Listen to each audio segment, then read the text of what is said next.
This is Emese Mohai Broadcast from Los Angeles. A Man Between Earth and Heaven. The Canadian Jeffrey Freedman, known for the film script Vivaldi, has a new project. He has been working on a big feature film about the life of Johann Sebastian Bach.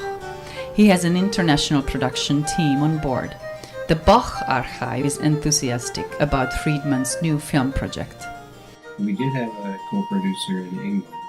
Personally, I was very much influenced by many of the classical composers, not just Bach, certainly Bach, Beethoven, Vivaldi, and Mozart. But he was the influence of just about everybody. For me personally, having some trauma as a child, I discovered the same thing, that he was an orphan by the time he was 10 years old. He had 2 wives. Their first one died, and 20 children, and half of them died young as well. It got me curious about how did he manage to survive that emotionally? How did that influence his compositions? Who are you going to work with in this project?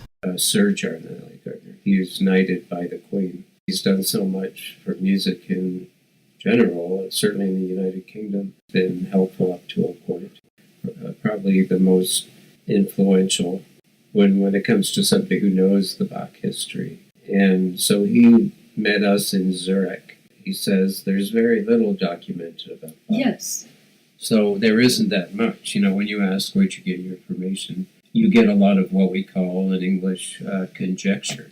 People who are making a guess that there's not a lot of confirmed information like there is with Beethoven. So very limited information, but you tried another path to get it or somehow to... The Bach Archive is the most influential source of material about Bach because they have all his manuscripts and using people like Marc, Berger, he was a sound engineer. He's very, very passionate about it. There's a lot of, you use what we call artistic license, right?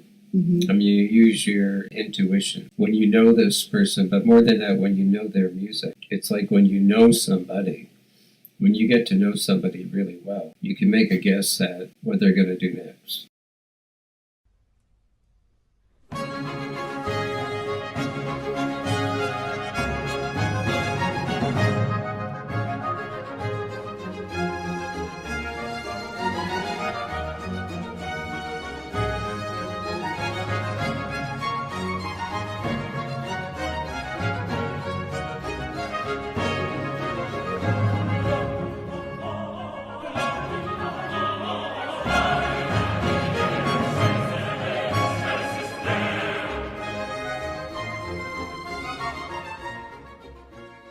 Vittorio Storaro, cinematographer, he did Apocalypse Now, The Last Tango in Paris, Marc. He's been highly regarded in the industry, and of course Francis Coppola used him in the Apocalypse Now. You're targeting young audience as well? It'd be very, very inspiring to children, I think.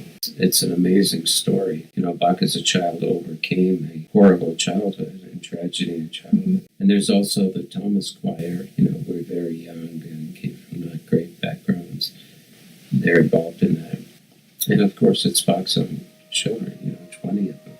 A number of them became very successful musicians as well. Is there any evidence to determine whether Bach's blood flows in the veins of any persons now living? We met her cousin, then we met her sister-in-law. It's been so long that there's no direct descendants that we know of. But this was the closest in Germany. You met her?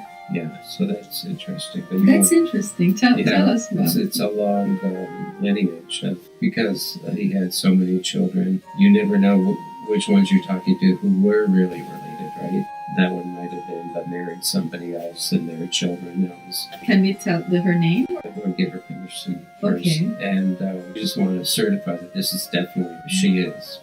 So what she's doing? No music. You met her because... Well, anybody who's involved with Bach, whether they're writing a book about him or doing a film, a painting. Want to meet her? They want to meet her. Or her sister, somebody who had that many children. There's probably other Bach members running around somewhere, even if they're not in Germany. You can ask around. But Hungary, we know that he was from that Definitely. area. Yeah, that's what the scholars will tell you. So this is a new movie showing Bach's life, a little different perspective. Yeah, it's different. It'll be different for everyone. Have you heard of, it's called a Rorschach test. You show people a drawing that's not specific about anything. And it's the same thing with what I'm doing here. That people will see Bach's life and hear his music and they'll say, oh, this is a very religious man, accepting of his life. And another person, like me, would say, this is a very tormented, very frustrated. But when I do hear some of his music, when you hear the B minor Mass, which to me, you know what desert island music is? It means if you were going to a desert island and you could only take one piece of music, what would you take?